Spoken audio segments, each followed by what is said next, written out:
अब मैं आपको पाठ का सार बताऊंगी।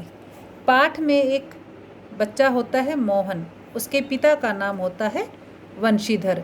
वे पुरोहित होते हैं और अपनी पुरोहिताई से अपने परिवार का भरण पोषण करते थे, लेकिन उनकी इस काम से उनके घर का गुजारा नहीं चलता था। उनको अपने बेटे मोहन से बहुत आशाएं थी, क्योंकि मोहन बचपन से ही बहुत होशियार बच्चा था। जो उनके स्कूल के मास्टर थे, यानी कि मोहन के स्कूल के जो मास्टर जी थे, श्री त्रिलोक सिंह जी, उनका भी कहना था कि जो मोहन है वह बहुत होशियार है, बहुत मेधावी है और बड़ा होकर एक बड़ा आदमी बनेगा और स्कूल का नाम भी रोशन करेगा। जब उसने प्राइमरी स्कूल पास किया तो उसे स्कॉलरशिप मिली थी, और तो उसने यह भी सिद्ध कर दिया था कि वह वास्तव में ही एक मेधावी छात्र है। मोहन के पिता वंशीधर उसे एक बड़ा आदमी बनाना चाहते थे, क्योंकि पुरोहित के काम में कोई अच्छा उनकी पैसा नहीं मिलता था। इसीलिए उन्होंने कोशिश भी शुरू कर दी थी।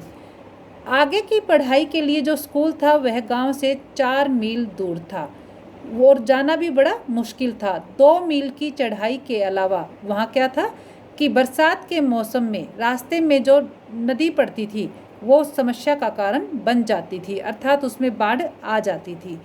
इन्हीं समस्याओं को देखते हुए मोहन के पिता ने नदी के पार के गांव में अपने एक यजमान के यहाँ मोहन का रहना तय कर दिया था कि अब तुम वहाँ जाकर रहोगे और पढ़ोगे।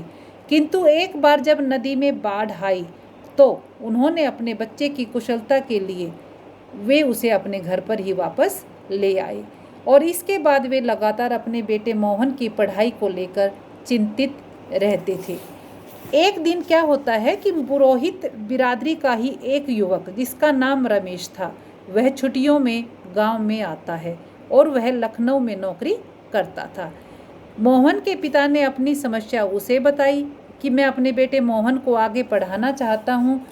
तो अब रमेश ने क्या किया, एकदम से मोहन के पिता वंशीधर की बात मान ली और कहा कि मैं इसे लखनऊ में ले जाकर पढ़ाऊंगा, आप बिल्कुल भी परेशान न हों। और वंशीधर तो चाहते यही थे, तो वे भी उसकी बात से खुश हो गई। अब मोहन को यानी कि रमेश के साथ लखनऊ भेज दिया गया, लेकिन रमेश तो बिल्कुल भी अच्छा व्यक्ति नहीं निकला। उसने वहाँ जाकर उसके साथ दुर्व्यवहार करना शुरू कर दिया। रमेश ने उसे अपने खानदान का न बताकर, अपने पुरोहित परिवार का न बताकर एक नौकर के समान रखा, और उसका स्कूल भी और उसका जो दाखिला था वह भी एक अच्छे स्कूल में न करवाकर साधारण स्कूल में करवा दिया।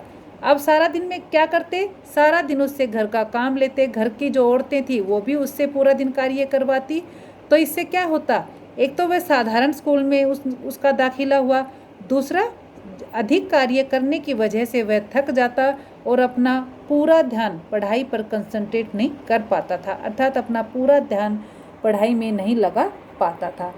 अब जो बच्चा गांव में एक मेधावी छात्र था वह यहाँ आकर एक सामान्य बालक बनकर रह जाता है, और गांव से तो उसका नाता बिल्कुल टूट ही जाता है। क्यों, स्कूल, घर का काम और सारा दिन फिर पढ़ना।